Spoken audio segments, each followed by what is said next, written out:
loss questions. Kathy from Morrisville. I like this one. Are sugar substitutes safe, and how much of them can I consume each day?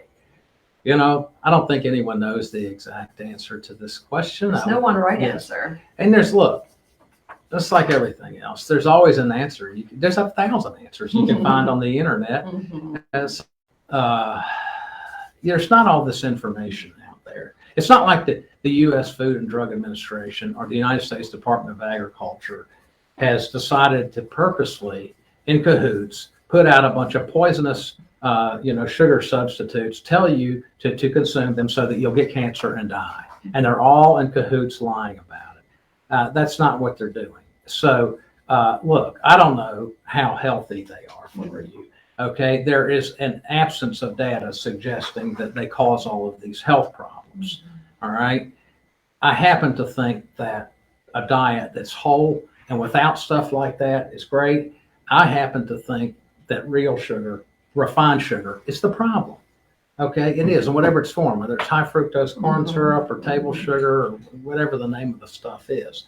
So the way I look at it is the refined sugar is poisonous. It never was in nature and doesn't belong in our bodies. The sugar substitutes, from a diet standpoint, are not the enemy. They're probably not the best health move you ever made. And if you want to be a purist, get rid of both of them. Yeah. Okay. And that may be a journey. So if I got somebody that's drinking real Cokes and they say, do I have to stop those? I say, well, you can drink it. How about Diet Coke or Coke Zero? Would you do that? And if that's the stepping stone, I'll take it. Yeah. Okay. Yeah. I'd rather them do that than say, I have people now, by the way, that come in and say, I got to drink the real stuff because I know that diet stuff is bad. It's going to cause me cancer and all those. And I'm like, no, it's not. No, it's not. But that real stuff is going to take you to the grave quicker. That's the way I view the real sugar stuff. Okay. I don't want to pick on that particular brand, by the way. So if you're over there, Coca-Cola, I apologize. And if there's any kind of brand with added sugar, I just think that, is probably not good for us. Okay. That's the way I view it. Now, in that scenario, I try to tell people in the end, you want to get to real filtered water. That'd be the way to go, right? Okay, but if you're not there, that's cool. Yeah, I get it. I totally agree. And I think that, look, Ethel, I'm going to get to your question in just a second, but as I finish up on this, I would just say that, I don't think that we're going to get in a situation where our patients are getting beyond some sort of toxic dose of these sort of sugar substitutes, to finish up with Kathy's question, right? Okay, there's not we don't run into that scenario. Yeah.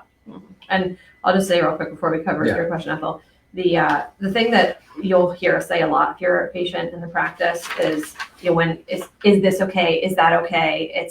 We'll try it. Is it okay for you? Yeah. Because some people will find if they eat too many bars or shakes or products that are meant to help but have a lot of these artificial sweeteners in them, they may not lose as well. And that could be a lot of different variables really. Maybe they eat more of them, maybe they eat more often because they're tasty or they're sweet.